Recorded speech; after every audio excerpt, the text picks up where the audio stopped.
Assalamualaikum warahmatullahi wabarakatuh. Semangat pagi dan salam sehat untuk semua hadirin yang berbahagia dan khususnya para komunitas penyayang keluarga. Belum ke Semarang kalau belum makan lumpia. Selamat datang hadirin yang berbahagia.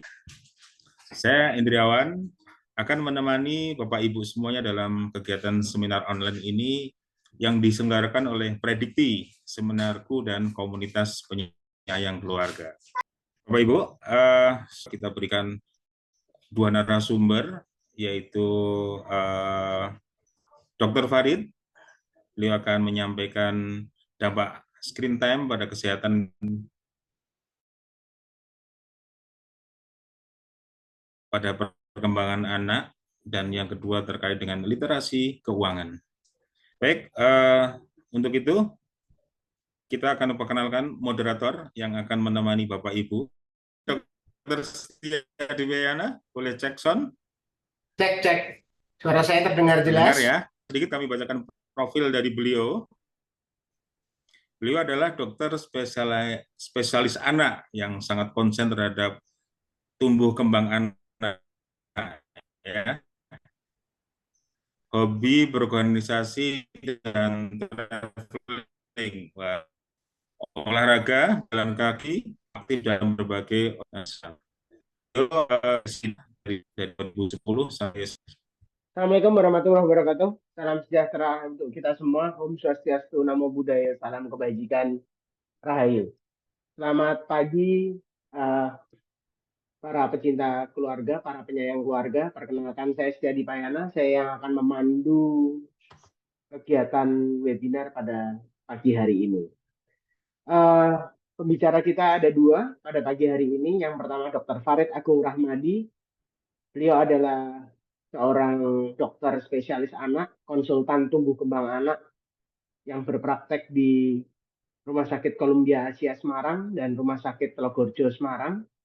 Beliau juga staf pengajar di Fakultas Kedokteran Universitas Diponegoro Semarang, pengajar pada PPDS, Program Pendidikan Dokter Spesialis 1 dan Fakultas Kedokteran Universitas Diponegoro.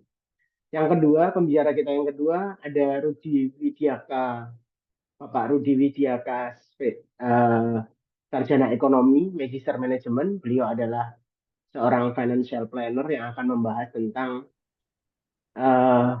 literasi keuangan. Oke, kita mulai pada pembicara pertama kita yang tampaknya sudah menunggu untuk memaparkan materinya, yang materi yang saat ini sedang dan menjadi masalah kita semua, masalah tentang gadget. Gadget itu bukan hanya masalah dari para penyayang keluarga semua, tapi juga masalah yang cukup mengganggu untuk para kami spesialis anak. Monggo Dr. Farid Agung Rahmadi, saged dimulai paparannya 30 menit ke depan. Ya, Assalamualaikum warahmatullahi wabarakatuh. Selamat pagi, Dr. Dipa. Terima kasih untuk kenalannya. Ya, ini langsung saja nih, Pak Dipa. Iya, Dokter. Ya, saya coba share screen ya. Saya akan mencoba untuk membahasakannya di bahasa awam, Dr. Dipa.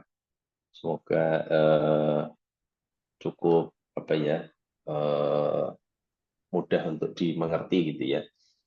Baik, kita ada kekeliruan, ada share screen kita. Saya stop benar. Ya, memang gadget saat ini tuh agak cukup mengganggu kita semua ya. Tidak tampak nih, Dr. Dipa. Namun dokter, Oke. sudah tampak jelas. Ya. Monggo dokter. Mulai ya, baik. Saya diberi judul ini oleh Dr. Dipa tentang optimalisasi teknologi untuk menunjang tumbuh kembang anak. Mungkin kita mulai dulu dengan pertanyaan, betulkah ini teknologi dapat menunjang tumbuh kembang anak gitu ya? Apakah semudah itu untuk mengatakan bahwa teknologi itu no risk at all gitu ya, tanpa risiko sama sekali gitu. Kita lihat ya. Jadi memang beberapa tahun ini kan pemasaran media elektronik, kemudian program acara untuk bayi dan anak itu meningkat hebat gitu. Ya, dan ini dibungkus dengan nilai ekonomi dan kamuflase stimulasi. Ya. Jadi orang tua harus hati-hati, yakinkan betul diri sendiri apakah ini memang stimulasi yang baik untuk anak gitu. Sehingga kebijaksanaan orang tua sangat penting di sini, dan kita paham ya orang tua itu memiliki beberapa alasan untuk mengenalkan gadgetnya pada bayinya atau pada anaknya, anak usia dini di bawah 2 tahun itu, dengan alasan biasanya televisi itu mendidik anak atau gadget itu mendidik anak. Biasanya faktor alasannya itu kemudian baik untuk otak anak kok gitu kan. Nah, buktinya apa? Buktinya banyak anak yang nonton HP atau nonton TV itu kosakata bahasa asingnya meningkat. Dan banyak konten-konten edukatif yang sifatnya terpapar dengan pengalaman yang mungkin tidak ada di dunia realita. Ini alasan yang mungkin hampir seragam pada beberapa orang tua. Nah, kita kembali dulu ke definisi screen time, itu durasi waktu yang digunakan untuk menonton media layar elektronik apapun bentuknya. Apakah screen time itu aman, betul-betul tanpa risiko? Mari kita lihat ya. Nah, kembali ke alasan orang tua tadi, pertama memiliki nilai dalam pengasuhan. Jadi nonton TV, nonton HP itu beberapa orang tua yang masih beranggapan, ada yang menganggapnya memiliki nilai dalam pengasuhan, memiliki kemampuan untuk menangkan anak, ya, kemudian ada nilai-nilai pendidikan di dalamnya ketika yang ditonton adalah konten edukatif atau pengalaman yang tidak ada di dunia sekitar anak, gitu ya. Dan yang terakhir, memungkinkan orang tua untuk menyelesaikan tugas-tugas rumah tangga atau pekerjaan lain ketika anaknya tenang dan tidak meminta sesuatu dari orang tuanya. Jadi apakah betul ini merupakan bentuk stimulasi optimal untuk tumbuh kembang anak? Betulkah ini tanpa risiko sama sekali? Nah, ternyata beberapa penelitian, bahkan sejak penelitian tahun 2008, jadi penelitian sekarang pun juga banyak yang mendukung itu, bahwa kelompok yang paling berisiko untuk terjadinya masalah tumbuh kembang itu akibat screen time adalah balita, terutama ketika umurnya kurang dari 2 tahun. Itu kata-kata terutama itu bukan berarti hanya anak umur kurang dari 2 tahun, tapi terutama umur kurang dari 2 tahun. Hal ini terkait dengan perkembangan otak yang cepat terjadi pada saat itu. Kenapa hal ini bisa terjadi? Karena dengan adanya paparan screen time itu mengurangi kuantitas dan kualitas interaksi anak dengan orang tua, serta mengurangi kuantitas kualitas perilaku bermain bayi, yang mana perilaku bermain dan interaksi dengan orang tua adalah bentuk stimulasi paling baik untuk bayi ya dan anak. Apa yang terjadi terhadap kualitas dan kuantitas perilaku bermain anak ketika screen time-nya berlebihan?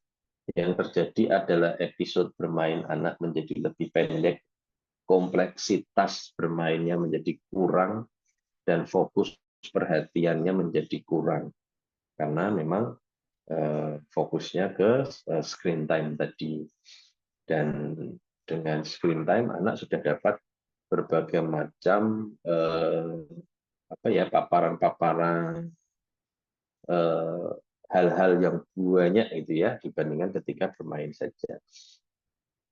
Nah, screen time ketika di durasinya berlebihan, maka ini pun juga termasuk ke dalam aktivitas sedentary behavior gitu ya. Aktivitas sedentary itu membutuhkan sedikit energi karena hanya duduk atau tidur saja, sehingga aktivitas fisiknya menjadi sangat-sangat minimal. Dan ini tidak baik untuk kesehatan anak juga. Nah, kalau kita flashback zaman dulu gitu ya, kurang lebih 15 tahun yang lalu lah, itu media layar utama di rumah itu ya hanya televisi gitu. 15 tahun, 20 tahun yang lalu gitu ya. Sehingga ketika hanya televisi saja, rata-rata screen time anak itu kurang lebih sekitar 1 jam, 20 menit, itu 15 tahun lalu. Kemudian saat ini penelitian tahun 2017, dan mungkin ini sudah hampir 10 tahun juga ya, pasti meningkat tajam ya, paparannya 4 jam televisi saja, dengan durasi maksimumnya di anak-anak umur 3-5 tahun. Lalu ada penelitian lagi di tahun 2011, itu solitary gadget sudah muncul tuh, mulai HP, iPad gitu ya, tab gitu. 39% anak ini Kanada ya, 39% anak di Kanada sudah pakai. Lalu tahun 2013 meningkat menjadi 80%. Kalau di praktek sehari-hari itu total paparan jam itu mayoritas itu kalau saya lihat di pasien-pasien kami itu kurang lebih rata-rata itu 6 jaman. Ya. Kemudian kalau yang dengan gangguan-gangguan perkembangan itu bisa sampai ada yang 5 jam, ada yang 6 jam, ada yang bahkan sampai 8-10 jam sehari itu ada. Nah, dampak screen time berlebihan pada kesehatan. Jadi yang dimaksud screen time berlebihan itu apa? Jadi selain durasinya yang berlebihan, juga kontennya tidak sesuai, lalu tidak ada pendampingan orang tua saat anak screen time, dan retriksi dalam satu posisi. Retriksi itu posisinya begitu-begitu aja gitu ya, dalam satu posisi lebih dari 1 jam atau sedentary. Sehingga kombinasi 4 hal ini memiliki konsekuensi negatif pada tumbuh kembang anak yang dapat terjadi secara jangka pendek maupun jangka panjang. Ya, jadi jangka pendeknya apa sih yang terjadi? Satu, keterlambatan keterampilan motorik ya, karena anaknya cenderung diam saja, tidak aktivitas fisik, sehingga koordinasi gerakannya menjadi tidak begitu baik. Lalu keterlambatan perkembangan bahasa, ini yang paling sering. Lebih dari 50% pasien di klinik tumbuh kembang anak itu datang karena keterlambatan bahasa. Lalu ada gangguan perkembangan kognitif, itu kecerdasan ya. Perkembangan bahasa sangat mencerminkan kognitif ya. Kemudian hiperaktif dan inatensi. Inatensi itu sulit fokus gitu ya. Lalu perilaku agresif dan gangguan tidur, itu jangka pendeknya. Jangka panjangnya, outcome perilakunya menjadi lebih buruk ketika tidak dibatasi screen time-nya secara jangka panjang. Jadi outcome perilaku yang tadi hiperaktif, inatensi, tidak fokus, agresif, itu lebih buruk. Dan anak menjadi rentan terhadap bullying. Ya. Kemudian berat badan lebih, obesitas, itu ya ini terjadi karena sedentary life ya. Dan ketika ada obesitas, riskan terjadi penyakit tidak menular seperti ini terjadi di dewasa muda nantinya. Nah, kita bahas satu persatu, kok screen time bisa mengalami gangguan tidur. Karena kalau screen time-nya berlebihan akan memakan waktu yang seharusnya digunakan untuk tidur. Maka waktu dan kualitas tidur pun berkurang. Ya.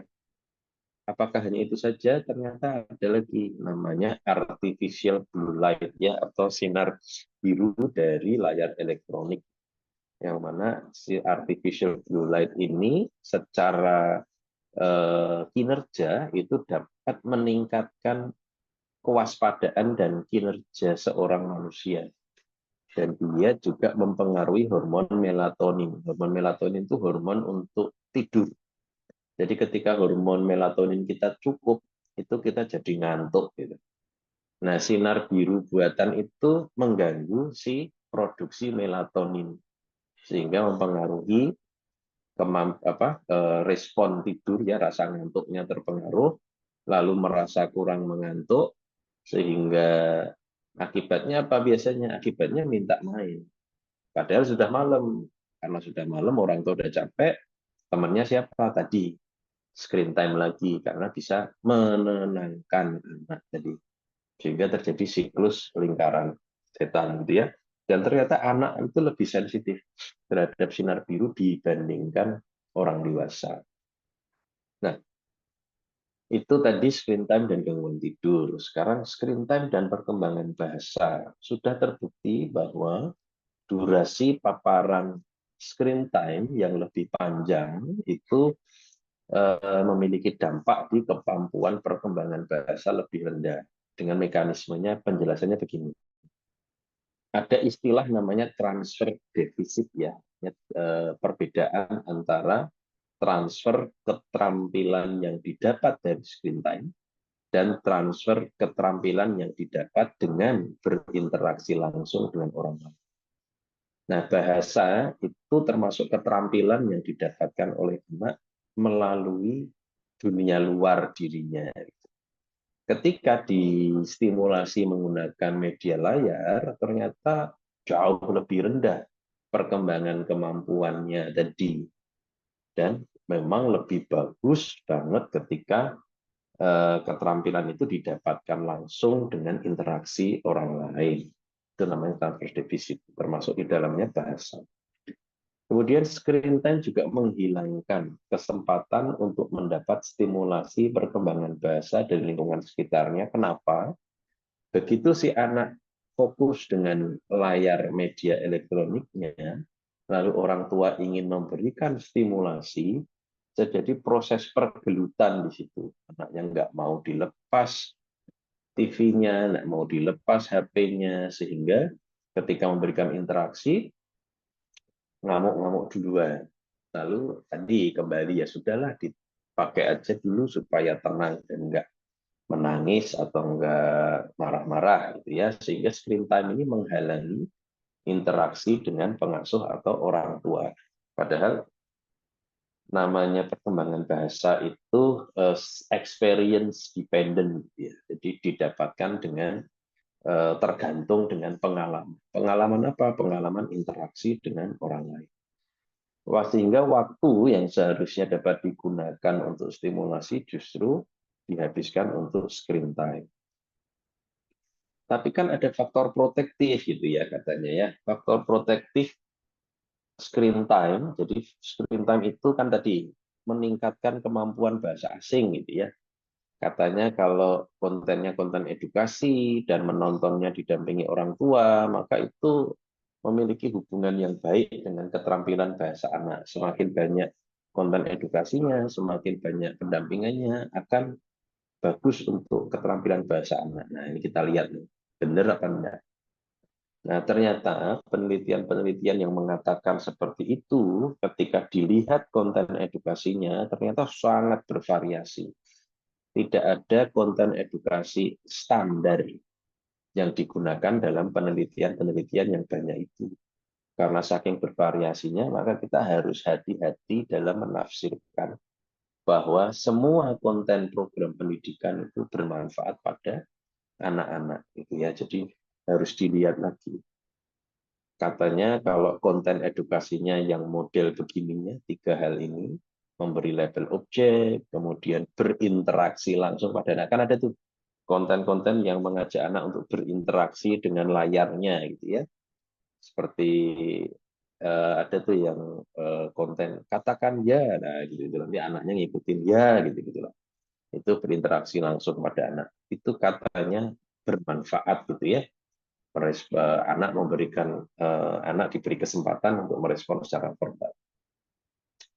Tapi ternyata ketika hal itu dipraktekkan di lapangan, ketika orang tua melihat anaknya sedang nonton media yang sifatnya konten edukasi yang berinteraksi langsung, ternyata ini justru menurunkan interaksi pendampingan orang tua.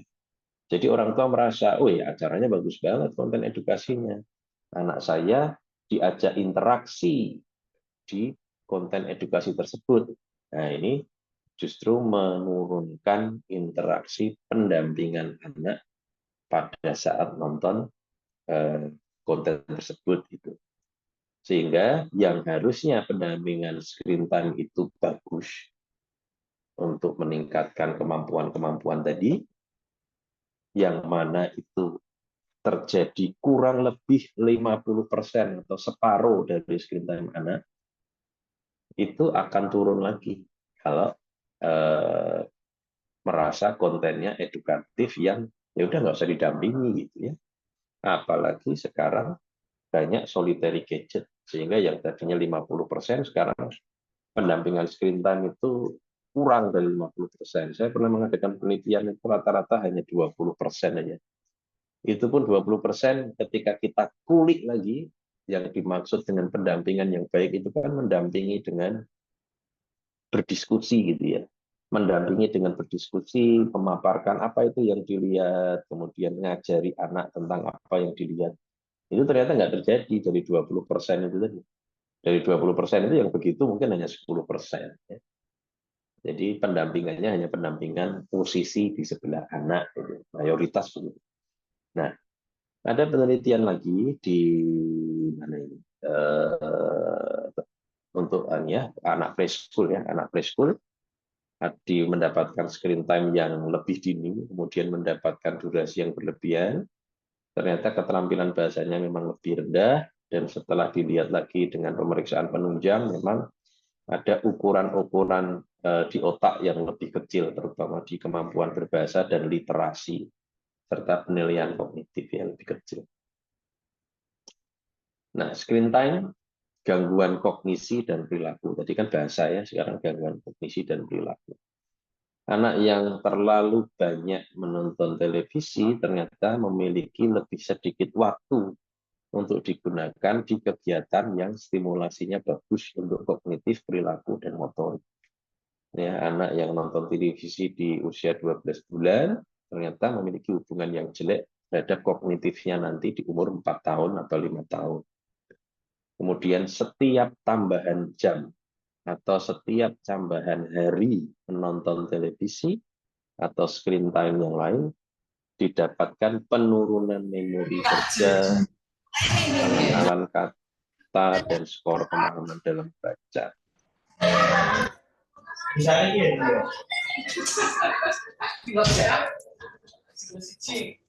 Ada yang bocor ini, Dokter Dika. Sini dok. Di sana juga nggak, di sini nggak bisa kemarin.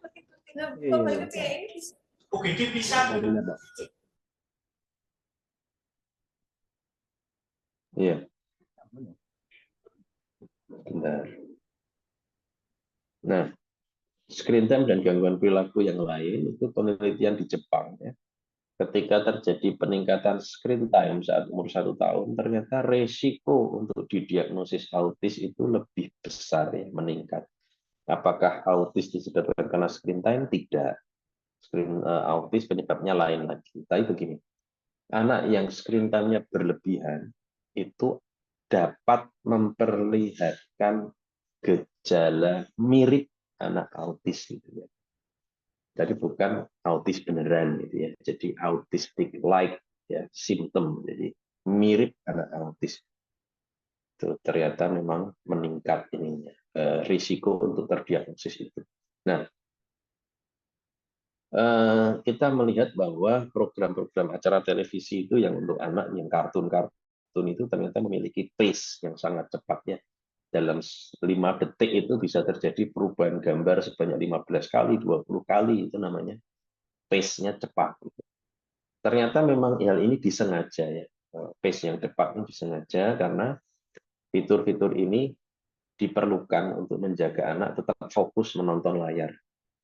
Nah, ketika terjadi hal tersebut, ada kekhawatiran ya terjadi overstimulasi, bukan stimulasi yang baik, overstimulasi. Kekhawatiran terjadi overstimulasi di auditori maupun visual karena musiknya pun juga menyesuaikannya dengan visual.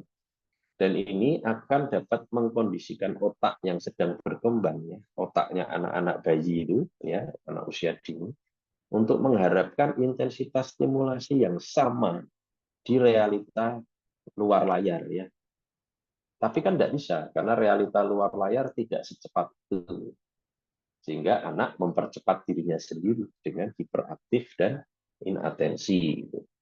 Nah, apakah ini memang betul ada? Lalu banyak peneliti berusaha untuk memberikan itu, tapi penelitiannya pada tikus ya. Karena kalau pada anak ya tidak etis, maka anak betul-betul dipaparkan screen time yang banyak untuk memberikan itu. Jadi penelitian pada tikus dibandingkan antara yang kena overstimulasi dengan stimulasi yang sama, yang ideal gitu ya. Jadi si tikus ini dipaparkan layar yang begini sifatnya, bolak-balik, bolak-balik, bolak-balik dengan suara yang 70 desibel ya. Ini menyesuaikan program-program film kartun. Jadi dipaparkan seperti itu selama 42 hari sebagai simulasi bayi dan anak yang dapat media layar elektronik selama usia dininya. Ya. Lalu apa hasilnya? Hasilnya, jadi yang dinilai adalah activity si tikus tadi. Ya, ada tesnya namanya open field test itu dilihat.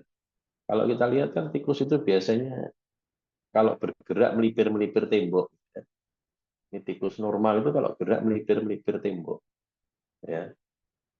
Cari aman istilahnya. Nah, ketika dibandingkan antara yang overstimulasi kena tadi ya, dibandingkan dengan stimulasinya yang biasa saja, ketika dilihat travel pathway-nya itu berbeda jauh. Tikus yang tidak kena yang stimulasi biasa gitulah ya, itu pathway-nya yang sebelah kiri. Nah, sedangkan tikus yang dapat stimulasi yang sifatnya over itu pathway-nya hiperaktif dan restacking. Restacking itu lihat, dia menjauhi temboknya lebih banyak. Pada anak-anak yang hiperaktif dan restacking kita sering lihat anaknya lari sana, lari sini, naik kursi, naik meja, bahkan bisa naik, ada tuh beberapa pasien yang loncat-loncat dari kursi atau meja periksa, itu karena itu tadi ya, restacking behavior. Pengambilan risiko dan tingkat aktivitas fisiknya lebih tinggi dibandingkan yang tidak diberikan itu. Nah, ini satu lagi tes yang dilakukan pada penelitian ini adalah rekognisi terhadap novel barang baru gitu ya. Jadi ada barang lama di sekitar si tikus itu, lalu diberikan barang yang baru gitu ya. Nah, kalau yang tikus normal itu dia menghabiskan waktu lebih banyak di barang baru. Kenapa? Ya karena yang dengan barang yang lama sudah ngerti ya, sudah memorize. Kalau barang baru, ya dia pengen mengeksplor lagi lebih lanjut. Gitu. Nah, pada yang overstimulasi, nggak jelas itu ininya. Waktu yang dihabiskan sama banyaknya. Ya, jadi disimpulkan bahwa overstimulasi akan mengakibatkan perubahan perilaku berupa penurunan kecemasan, ya, penurunan pembelajaran dan penurunan memori, serta peningkatan pengambilan risiko, jadi high risk behavior ini, dan peningkatan tingkat aktivitas motorik hiperaktif. Ketika dibedah lagi otaknya, ternyata memang ada perubahannya ketika dibandingkannya. Ada perubahan yang signifikan dalam neurotransmitter istilahnya. Jadi memang sudah terbukti. Ya. Nah, lalu kalau melihat ini tadi dampak-dampak yang begitu hebatnya kan timbul pertanyaannya, apakah memang tidak boleh sama sekali gitu. Nonton TV, nonton HP, nonton screen time itu apakah tidak boleh sama sekali? Nah, boleh pada anak, pada anak kita kenalkan gadget, kita kenalkan screen time itu boleh, tapi ada rekomendasinya. Rekomendasinya ada dari AAP, AAP itu American Academy of Pediatrics, dan ada juga rekomendasi dari Ikatan Dokter Anak Indonesia. Kalau dari AAP itu ada mereka mengeluarkan 3 rekomendasi bagi dokter, rekomendasi bagi orang tua, dan rekomendasi bagi dunia industri. Ini yang rekomendasi bagi orang tua ya. Yang pertama, dampingi anak dalam menggunakan media digital ya. Jadi dibantu untuk mengerti apa yang dilihat, dibantu untuk menerapkan apa yang mereka pelajari di screen time tadi untuk dipraktekkan di dunia sekitar mereka. Itu harus didampingi. Lalu harus dipantau kontennya sesuai umur apa tidak. Kemudian ada waktu-waktu tertentu yang memang tidak boleh ada screen time-nya, yaitu di waktu makan, di kamar tidur, atau waktu bermain dengan orang tua. Idealnya bebas dari media digital. Kemudian jangan merasa tertekan untuk memperkenalkan screen time di usia dini. Takut ketinggalan teknologi, nggak usah. Karena apa?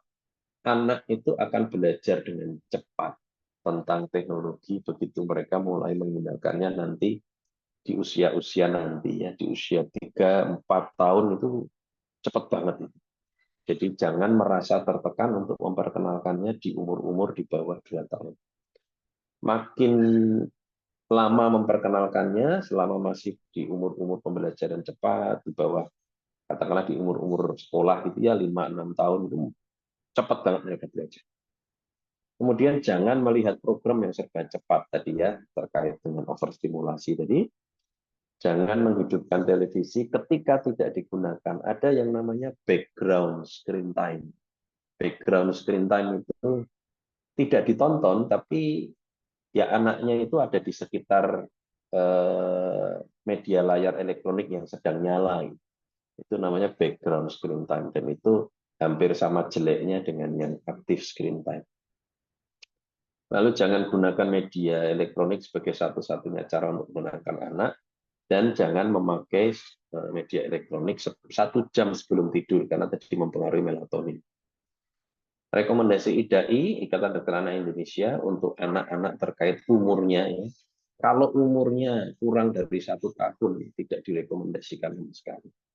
Kalau umurnya kurang dari 2 tahun sampai lebih dari 1 tahun, ya, itu bolehlah video chatting dengan orang tua yang posisinya sedang jauh.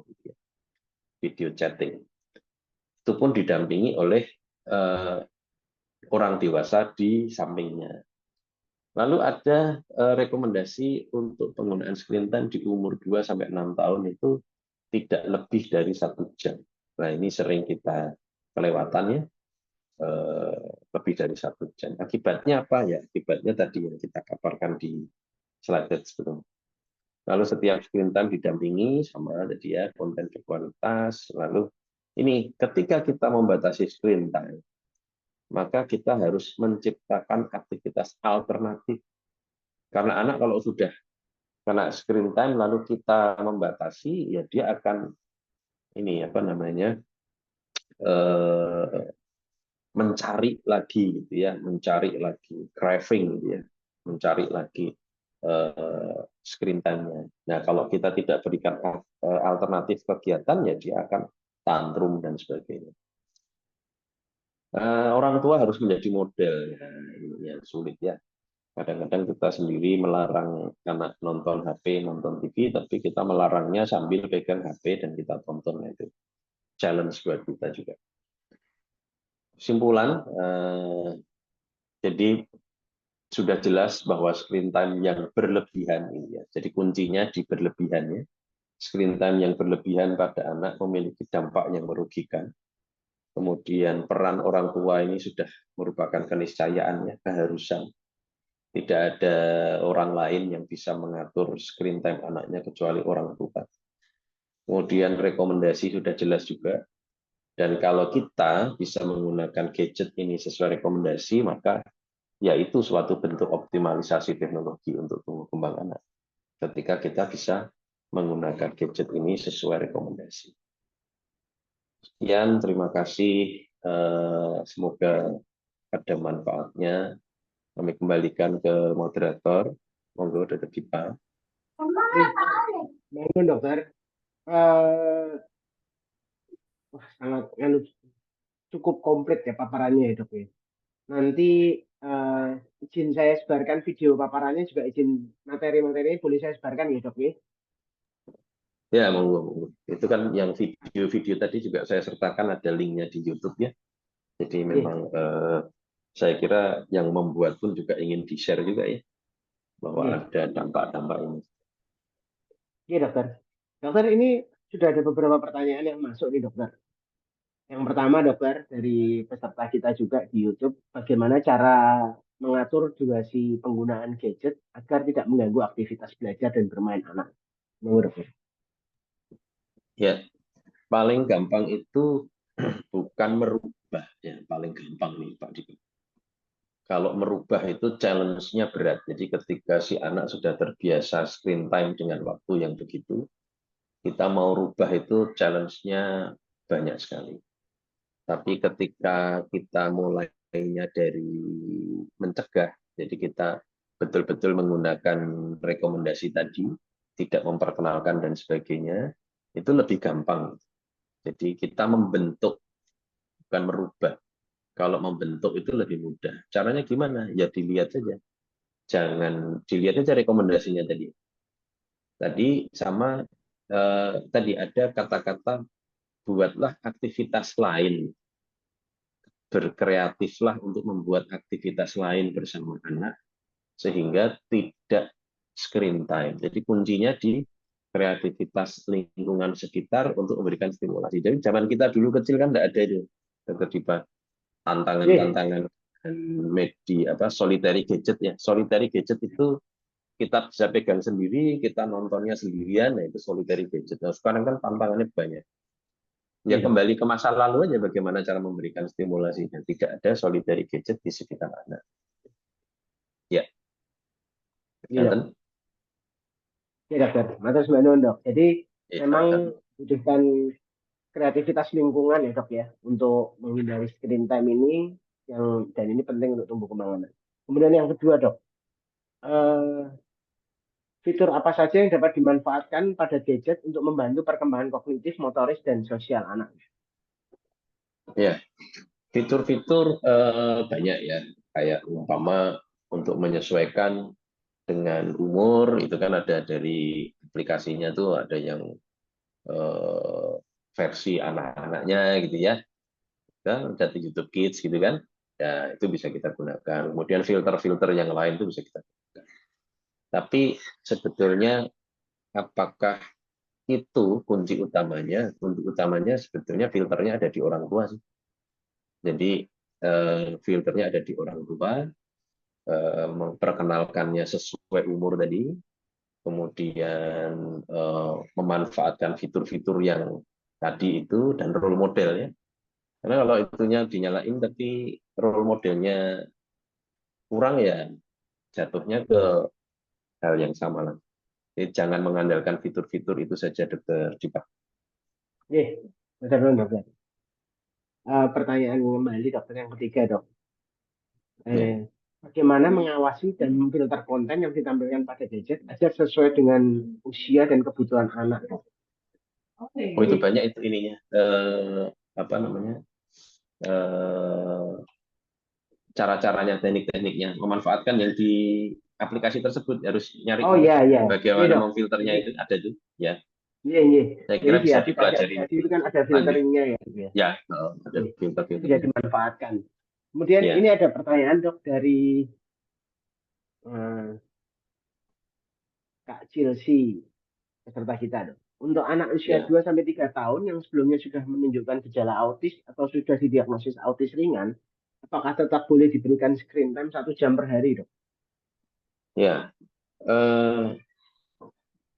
begini tadi ya jadi pertama bentuk stimulasi yang paling baik adalah interaksi ya dengan orang dewasa yang dapat memfasilitasi apa namanya model interaksi bolak-balik itu ya serve and return gitu ya. Nah itu tidak dapat itu tidak didapatkan di screen time itu serve and return model begitu ya. Jadi kalau mau memaksimalkan ya idealnya tidak usah diberikan screen time walaupun 1 jam per hari. Cuma Iya ini dok. ada kata-katanya ya ada cuma itu ya cuma itu kan kadang sulit gitu ya Kadang hal itu sulit, ya, orang tua sudah capek dan sebagainya, supporting system di sekitarnya juga sulit untuk mendukung gitu ya. Karena kalau pas capek betul kan anak-anak berkebutuhan khusus kalau capek kan orang tua sekitarnya ya ini ya. Jadi gunakanlah secara bijaksana sih kalau saya seperti gunakan secara bijaksana, jangan melebihi rekomendasi tadi, tapi ketika bisa dihilangkan itu sangat-sangat lebih baik. Itu udah tadi Pak. Iya. Nah, ini juga ada Dok. Izin bertanya Dok. Jadi kami menerapkan atau mengajarkan tentang komitmen tentang screen time. Jadi screen time diberikan, tapi dibatasi untuk waktu tertentu dan mengingatkan agar si anak menepati komitmennya. Apakah ini baik Dok? Adakah cara yang lebih tepat Dok? Ya, ya, asalkan sesuai umurnya ini sudah sangat baik. Itu tadi Pak. Tadi kembali ke umur tadi ya, ini sudah sangat Jadi baik. sesuai rekomendasi tadi ya Dok ya? Ya, jadi ketika kita memberikan komitmen pada anak, kita tidak hanya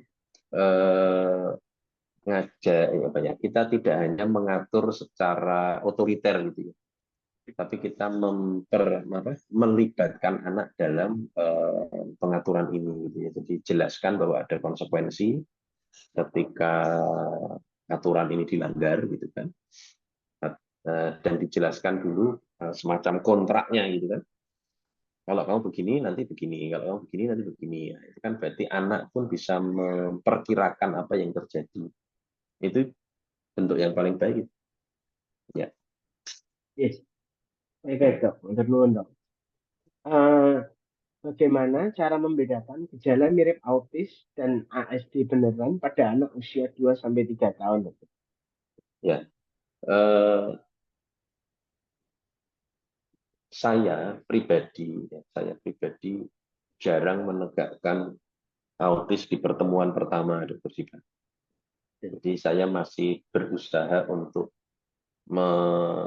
melihat semoga ini bukan autis beneran. Ya. Ya, saya masih berusaha untuk tidak mendiagnosis autis di pertemuan pertama. Jadi kita evaluasi terlebih dahulu. Tapi terapi harus segera diberikan ya, terapi perilaku harus segera diberikan, dan lingkungan di rumah harus segera betul-betul diperbaiki total gitu. Sehingga nanti ada evaluasi selanjutnya. Nah, di evaluasi selanjutnya ini kuncinya. Biasanya ketika memang bukan autis spektrum disorder, terjadi eskalasi perilaku yang baik. Ya, jadi setelah dievaluasi terjadi eskalasi peningkatan perilaku yang baiknya, ya, perilaku yang menuju perilaku tipikal istilahnya, perilaku yang seperti anak pada umumnya, mendekati ke sana secara cepat. Maka ini bukan autism spectrum disorder.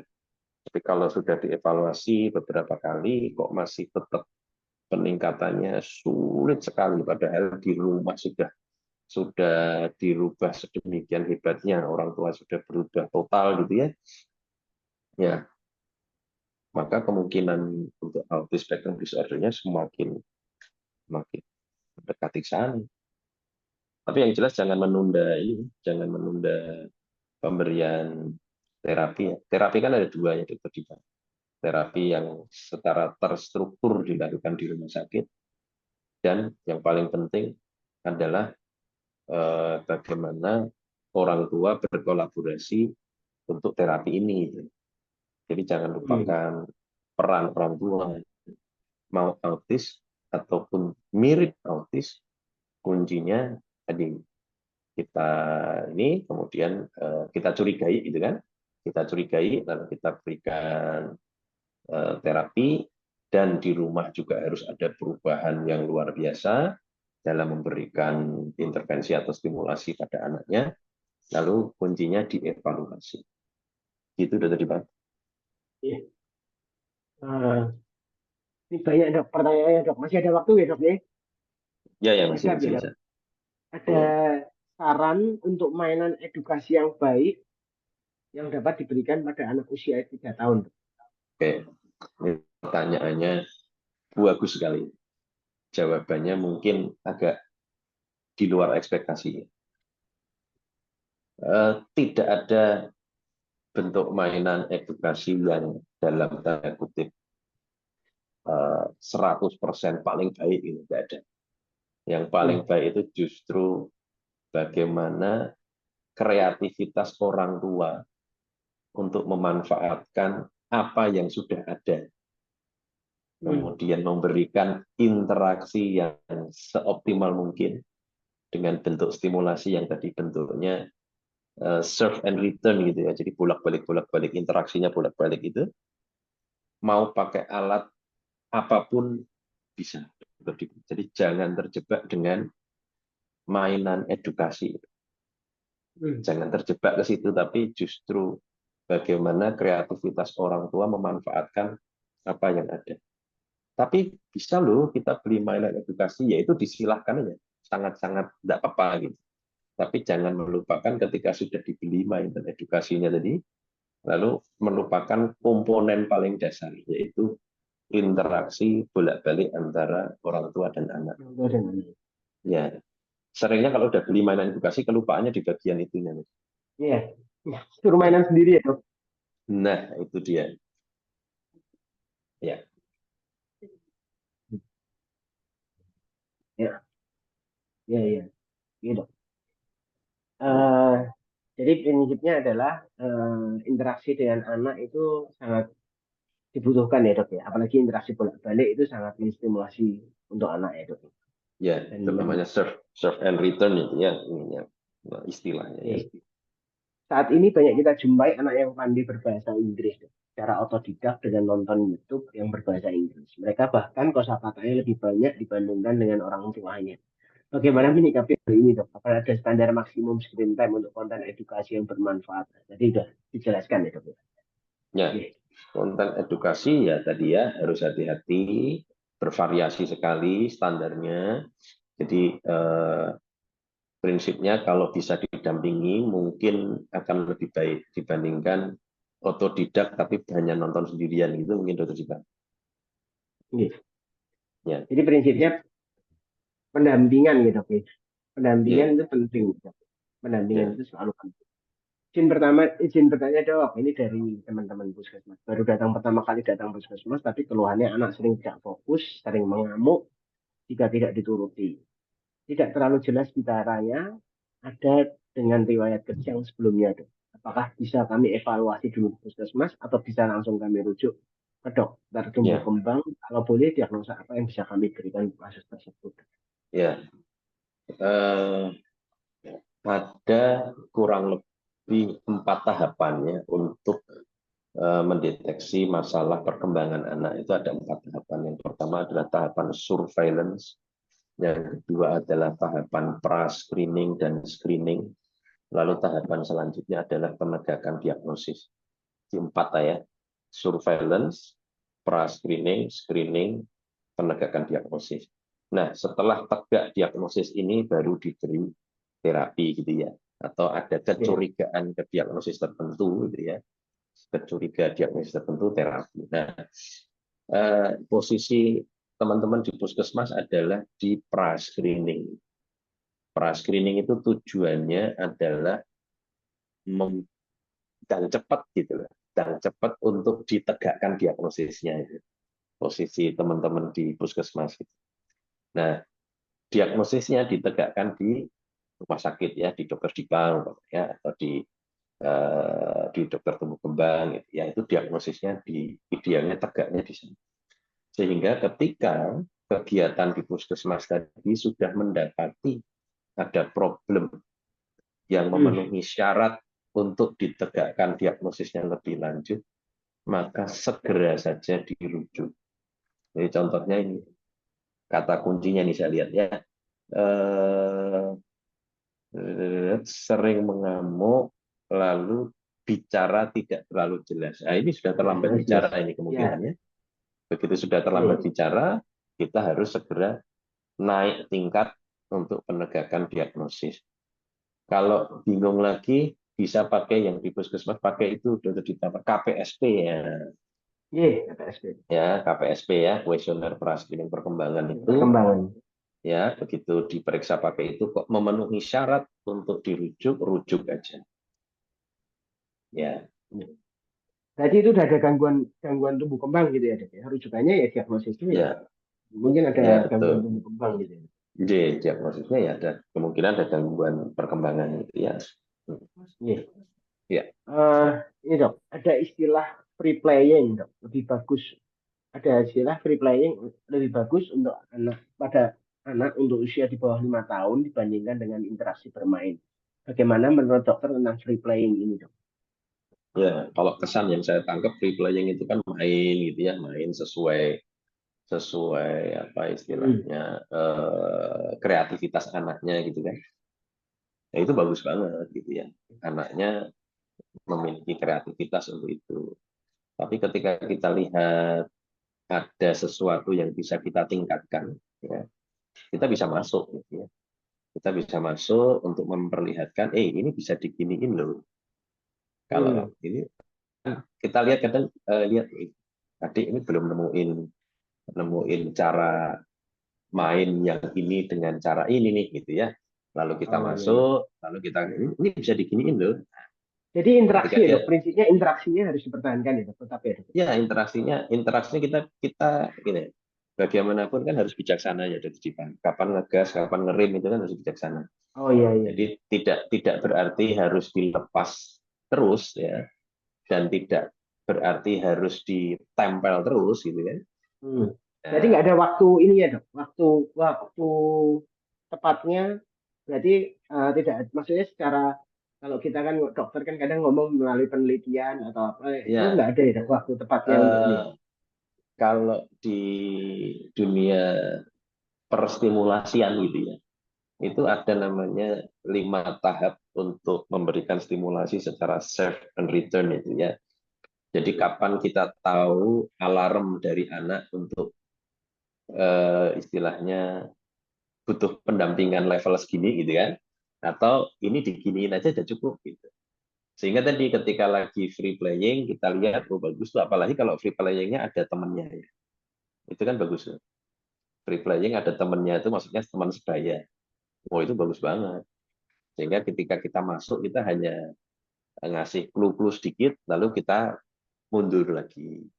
Lalu ini kita kasih sedikit, ada clue-clue sedikit, lalu kita mundur lagi. Tapi anak sudah berinteraksi dengan temannya ya, gitu. Atau main sendiri, tapi kita masuk, lalu kita kasih clue-clue sedikit, lalu kita mundur lagi, kita lihat bagaimana anak mengeksplorasi dari apa yang sudah kita berikan gitu tadi.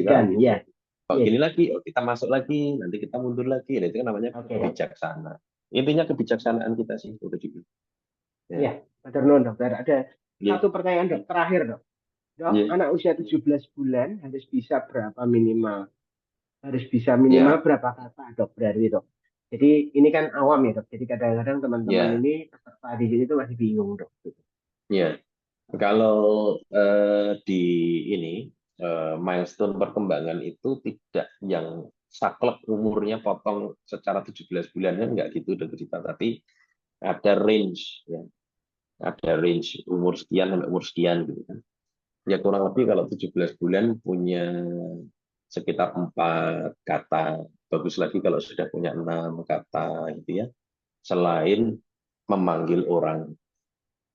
Dia sudah punya 4 kata selain memanggil orang, itu sudah lumayan. Ya. Iya, dokter. Dokter. Ini pagi-pagi kita sudah dapat ilmu daging semua ya, Dok ya. Matur nuwun, Dok, penjelasannya. Matur nuwun sangat ini kesempatannya untuk sharing. Iya. Iya, dokter. Izin saya mengambil kesimpulan dari diskusi kita ya, Dok ya. Screen time itu mempengaruhi masalah bahasa pada anak. Konten edukasi belum tentu bermanfaat untuk anak-anak. Jadi harus hati-hati dalam memilih konten edukasi yang ada di televisi maupun di media sosial ataupun di YouTube. Screen time mempengaruhi terhadap masalah gangguan tidur. Program acara yang memiliki kecepatan gerak sangat cepat menyebabkan overstimulasi pada anak dan menyebabkan jadi inatensi dan hiperaktif. Screen time diperbolehkan, namun harus diingat, rekomendasi AAP dan IDAI harus ditepati. Aktivitas lain bersama anak membutuhkan kreativitas lingkungan. Jadi penting untuk tumbuh kembang anak. Anak membutuhkan interaksi bolak-balik dan untuk menunjang tumbuh kembangnya. Screen time terbaik adalah stimulasi bolak-balik. Baik dokter, Mbah Nun sangat dokter. Insya Allah kita akan bertemu lagi dengan komunitas sayang keluarga dokter. Kapan-kapan kita jadwalkan lagi ya dokter. Berkenan ya. Matur nuwun, matur nuwun. Para penyayang keluarga. Matur nuwun. Para penyayang keluarga, pada pagi hari ini masih ada satu materi lagi dari Rudi Widiaka. Bapak Rudi Widiaka, sarjana ekonomi Magister Manajemen, jangan meninggalkan tempat ini karena kami juga akan memberikan potongan harga terbaik untuk para anggota dari komunitas sayang keluarga di acara-acara kami berikutnya. Bapak Rudi Widiaka, namun siap ya Pak? Ampun, Dok. Host, bisa ditampilkan slide-nya Pak Rudi Widiaka?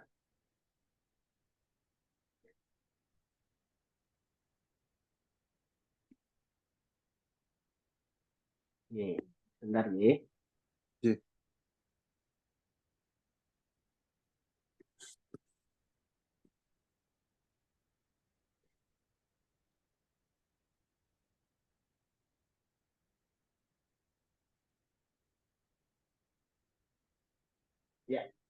Ya. Monggo Pak Rudi. Host mohon dibantu ya untuk share screen-nya ya. Siap. Assalamualaikum warahmatullahi wabarakatuh. Matur suwun Dok atas waktunya yang diberikan kepada saya. Pagi ini saya akan membawakan sebuah topik yang masih berhubungan dengan keluarga. Jadi tentang literasi keuangan untuk keluarga. Ya, seperti yang kita ketahui, keluarga itu merupakan garda terdepan dalam proses tumbuh kembang anak. Seperti yang diberikan Dr. Farid tadi ya, bahwa peran keluarga itu sangat penting untuk tumbuh kembang anak. Nah, saya akan melihat dari sisi lain, bukan dari sisi medis, tapi dari sisi keuangan. Jadi begini, keluarga itu dalam sebuah keluarga seharusnya kan minim konflik.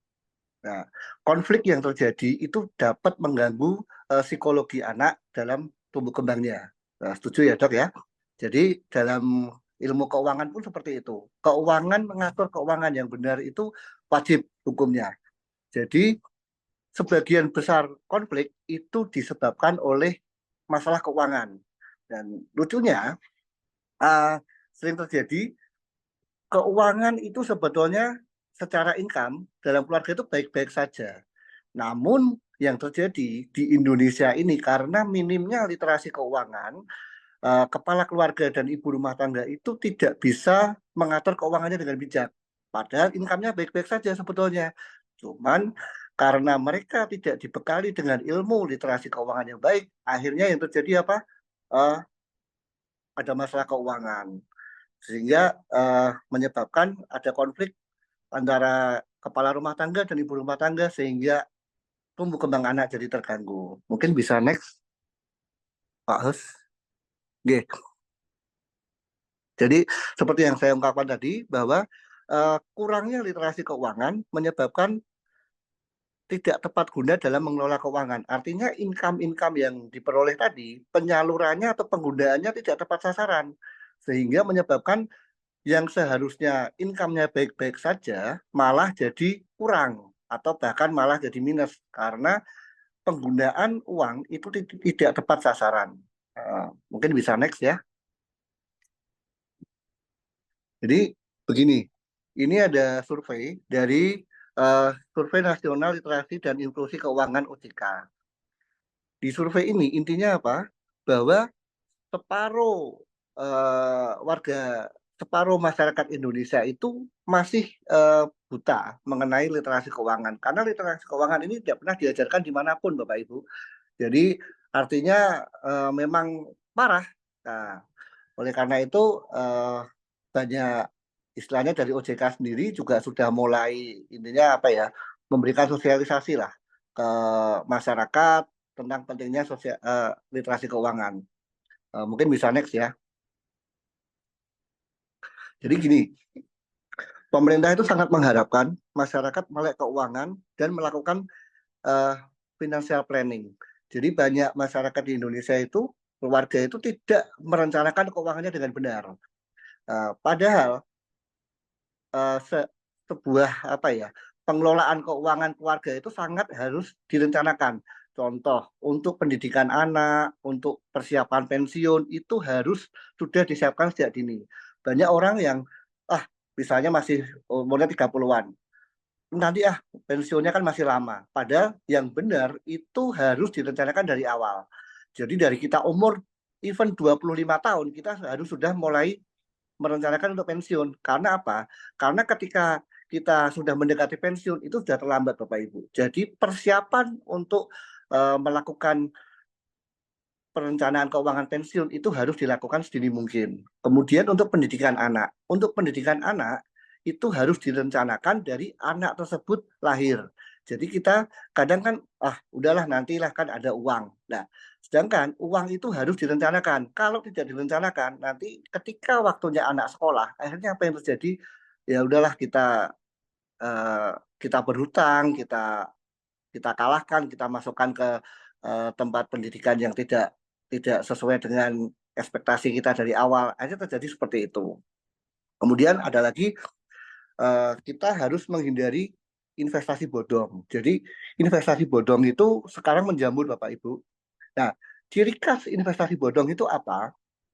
Ciri khasnya adalah dia memberikan imbal hasil yang di atas rata-rata bunga bank.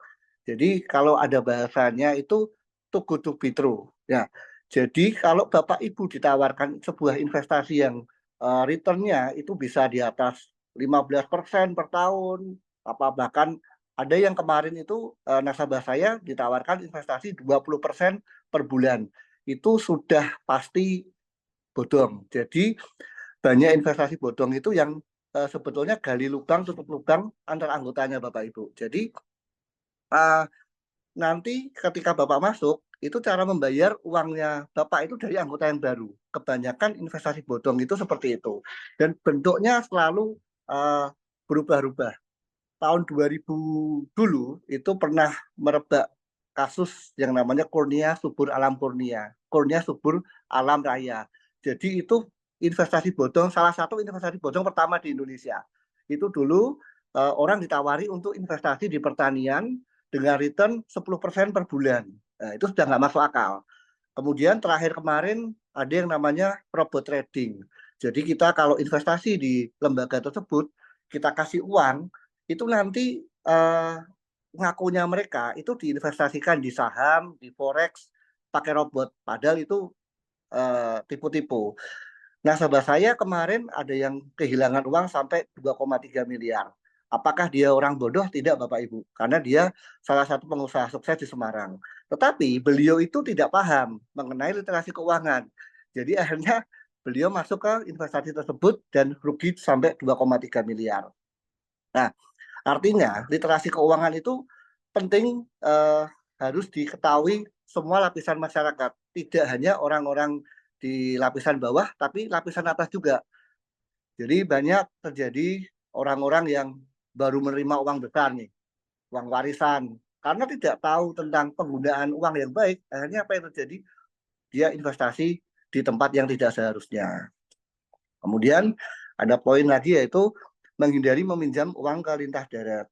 Nah, saya akan kasih sedikit sharing ya tentang utang. Utang itu apakah jahat? Tidak. Utang itu penting. Tetapi kebanyakan masyarakat Indonesia itu tidak dibekali tentang ilmu berhutang. Jadi ilmu hutang itu ada ilmunya, Dok. Ya.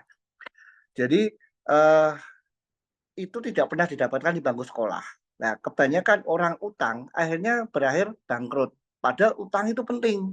Nah, utang itu kalau tidak dibekali ilmu, itu nanti bisa, ya wassalam lah kita. Jadi utang yang baik itu satu, itu harus berhutang pada lembaga keuangan yang ada izin OJK. Kemudian rasio utang dan pendapatan rasio utang dan pendapatan itu minimal cicilannya 30% dari itu Pak, dari apa namanya, dari pendapatan. Jadi ketika kita utang, cicilannya lebih dari 30% itu sudah tidak sehat. Jadi maksimal 30% dari pendapatan kita. Jadi sekali lagi utang itu nggak jahat ya, utang itu boleh-boleh saja. Cuman yang kebanyakan terjadi di masyarakat karena tidak tahu ilmu utang, jadi dia sembarangan. Jadi utang itu harus di lembaga yang terpercaya, yang di bawah OJK. Nah, kemudian kan sekarang lagi marak pinjol. Apakah pinjol boleh? Boleh-boleh saja, asal kita bisa memanage dengan baik. Kartu kredit boleh? Boleh. Tapi harus bisa dimanage dengan baik. Yang terjadi selama ini, orang bayar kartu kredit, bayar pinjol, bayar utang, ditutup dengan utang yang lain. Hanya gali lubang, tutup lubang, di satu titik dia akan meledak. Seperti itu. Kemudian untuk memilih kita di mana harus menabung, itu harus di lembaga yang terpercaya juga. Jadi kita di Indonesia ada beberapa lembaga yang untuk kita bisa menabung, yaitu di perbankan, di asuransi, atau BPR. Jadi yang lembaga-lembaga keuangan yang under OJK. Jika ada Bapak Ibu ditawari lembaga keuangan yang tidak di bawah OJK, itu resikonya sangat besar. Jadi tahun kemarin sempat meledak ada sebuah koperasi simpan pinjam besar yang sampai menghilangkan uang nasabah triliunan. Itu apa yang terjadi? Apakah nasabah bisa menuntut? Tidak bisa, Bapak Ibu. Karena apa? Karena itu tidak diawasi OJK. Begitu. Kemudian next ya, Dok. Literasi keuangan itu apa sih? Jadi literasi keuangan adalah pengetahuan, keterampilan, keyakinan yang mempengaruhi sikap dan perilaku untuk meningkatkan kualitas pengambilan keputusan pengelolaan keuangan dalam mencapai kesejahteraan. Nah, ini ada step, ada ininya, tingkatan literasinya ya. Kita skip aja, Dok. Ya, skip aja nggak apa-apa, Dok. Skip dua slide. Dua slide aja langsung nggak apa-apa, Dok. Ya. Literasi keuangan itu akan membuat kita bisa memilih dan memanfaatkan produk dan layanan jasa keuangan yang sesuai kebutuhan. Kemudian kita bisa juga merencanakan keuangan dengan lebih baik, terhindar dari aktivitas investasi instrumen keuangan yang tidak jelas seperti yang saya contohkan tadi, investasi bodong atau bisa ke lembaga-lembaga keuangan yang tidak berizin. Nah, sekarang ini banyak sekali Bapak Ibu kayak investasi online yang kita download aplikasi nanti dapat return berapa persen, terus akhirnya kita kalau ngajak orang kita dapat pengembalian lagi. Nah, itu hampir pasti itu akan scam. Scam itu nanti tutup lah. Ya, yang rugi siapa? Yang rugi ya Bapak Ibu sendiri dan orang yang diajak Bapak Ibu. Kuncinya tetap seperti tadi ya. Pokoknya yang too good to be true dan memberikan return yang melebihi dari tingkat bunga wajar itu sudah hampir pasti dia akan berakhir dengan scam alias bodong ya. Kemudian next slide, Dok. Nah, yang penting dalam pengelolaan keuangan itu apa sih? Harus membuat prioritas kebutuhan. Kemudian bijak menggunakan uang. Nah, ini menarik, bijak menggunakan uang ya. Jadi pengalaman saya sebanyak 15 tahun di industri keuangan dan saya 10 tahun mengurus nasabah prioritas di perbankan. Itu banyak orang yang tidak bijak menggunakan uang. Nah, terutama uang kaget. Dalam artian saya banyak nasabah yang mendapatkan warisan dalam jumlah besar. Nah, karena beliau-beliau ini tidak dibekali dengan literasi keuangan yang baik dan tidak bijak dalam menggunakan uang. Akhirnya apa? Dalam waktu hanya 2 tahun, itu uang yang warisan yang miliaran habis. Bahkan akhirnya minus. Karena apa? Karena tidak bijak dalam menggunakan uang. Nah, kemudian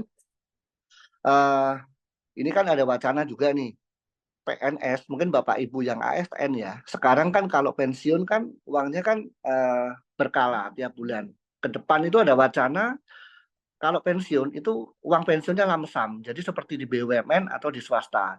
Nah, itu hati-hati Bapak Ibu. Karena saya banyak melihat ya.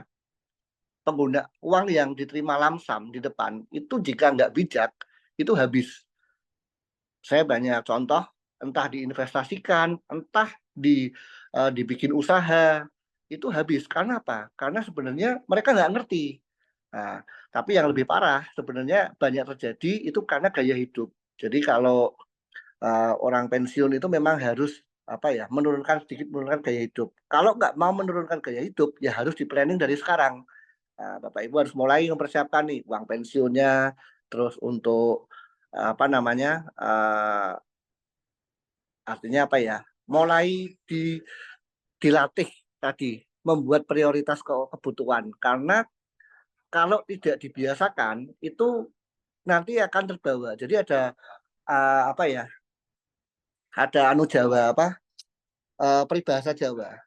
Peribahasa Jawa itu yang bunyinya gini, keriwian jadi grojogan. Artinya gini, sesuatu pengeluaran kecil yang berkala itu akan menjadikan air terjun. Jadi kita nggak kerasa mengeluarkan uang, tapi nanti lama-lama itu jadi besar. Nah, mental itu yang harus dijaga. Mental jangan sampai seperti itu ya, Bapak Ibu ya. Kemudian kita harus menjadi konsumen yang cerdas. Saat ini kan konsumerisme itu udah menjadi menjadi momok, menjadi bagi masyarakat Indonesia, karena iklan dan lain-lain itu membuat kita jadi istilahnya jadi jadi budaya konsumerisme jadi mengakar, karena kita dipancing bagaimana kita tuh mengeluarkan uang terus. Nah, itu kita harus cerdas. Barang-barang yang mereka tawarkan itu apakah berguna apa enggak, seperti itu. Nah, dan yang terakhir,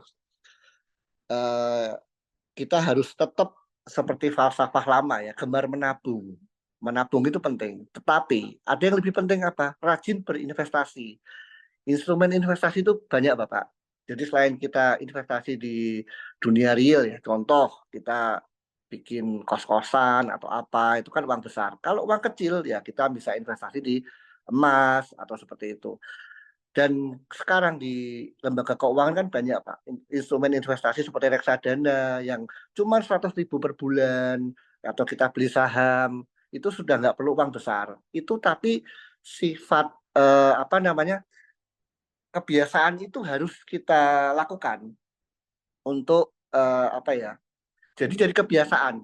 Nah, banyak orang yang istilahnya tidak konsisten juga. Oke, investasi setelah 1 tahun nabung putus. Nah, konsistensi itu penting dalam mempersiapkan masa depan yang baik. Nah, kemudian yang poin ketiga ini ada yang namanya memproteksi keuangan. Artinya apa? Bapak Ibu itu tetap harus diprotek ya, pendapatannya, keuangannya diproteksi. Bapak Ibu sebaiknya mulai membeli produk-produk insurance atau proteksi, baik berupa untuk uang pertanggungan jiwa atau untuk pendidikan anak gitu. Kemudian yang next slide, Dok. Ya, ini penting Bapak Ibu. Jadi sebenarnya intinya itu hanya ini. Untuk mengatur keuangan itu Bapak Ibu harus tahu antara keinginan dan kebutuhan. Nah, keinginan itu tidak harus dibeli, tidak terlalu penting, terus bisa tergantikan. Nah, kadang gini, kita ini belum butuh sesuatu, tapi kita pengen, contoh, kita pengen beli mobil dengan merek tertentu nih, mungkin mereknya Mercy lah. Nah, tapi kita tuh cuman ingin, belum butuh. Nah, kita nyicilnya 60% dari pendapatan. Nah, udah itu sudah pasti akan mengganggu keuangan kita. Nah, kalau kebutuhan memang harus dipenuhi Bapak Ibu. Jadi kebutuhan itu dan keinginan itu sesuatu yang Bapak Ibu harus bisa membedakan. Sebenarnya kalau menurut pengalaman saya, orang itu bisa membedakan keinginan dan kebutuhan. Tetapi nafsunya yang menutupi ini semua. Jadi hanya menggunakan pembenaran tertentu. Jadi kita harus jujur Bapak, jujur dengan diri kita sendiri untuk bisa membedakan keinginan dan kebutuhan. Mungkin cukup singkat seperti itu aja, Dok, dari saya. Yeah. Nggih, Ya, matur suwun Pak Rudi atas bagi-bagi ilmunya pagi hari ini. Oh ya Pak Rudi, Siap. kalau umpamanya teman-teman komunitas sayang keluarga ini mau konsultasi sebagai panjenengan kan sebagai Pak Financial Planner, boleh nggak pembuatan Pak Rudi? Apa berkenan Oh, meluangkan waktu? boleh sekali. Nanti bisa menghubungi Bisa. panitia. Nanti bisa kita kasih konsultasi gratis, Dok. Pokoknya dari saya. Khusus untuk komunitasnya dokter. Oke, Matur nuwun ya Pak Rudi ya. Jadi teman-teman Sami-sami. komunitas sayang keluarga bisa menghubungi melalui kami, melalui panitia, melalui admin di grup kita untuk dapat konsultasi kembali dengan Pak Rudi dan kata Pak Rudi gratis. Nah, ada vouchernya katanya Ya. gitu. Siap. Kemudian selanjutnya webinar kami selanjutnya, matur nuwun ya Pak Rudi. Ngaten nggih. Sami-sami, Dok. Sami-sami. Oke. Kemudian untuk webinar kami selanjutnya ada webinar early stroke warning di 27 Agustus, webinar tumbuh kembang anak di 31 Agustus, webinar kehamilan sehat di 7 September, dan webinar manajemen hipertensi di 14 September. Kami berikan diskon khusus bagi anggota komunitas sayang keluarga. Jadi tetap berada di grup komunitas sayang keluarga untuk mendapatkan ilmu-ilmu baru yang bermanfaat bagi keluarga Anda. Oke, akhir kata saya Setia Dipayana sebagai moderator dari webinar pada pagi hari ini mohon diri, saya serahkan kembali ke MC. Terima kasih. Terima kasih Dr. Dipa atas memandu acara yang luar biasa dan dua pemateri juga sangat luar biasa untuk tumbuh kembang anak kita ke depannya. Karena generasi anak ini memang investasi kita semua, bahkan investasi dunia akhirat untuk Indonesia juga tentunya, dan jangan sampai kita terus ke hal-hal tidak baik akibat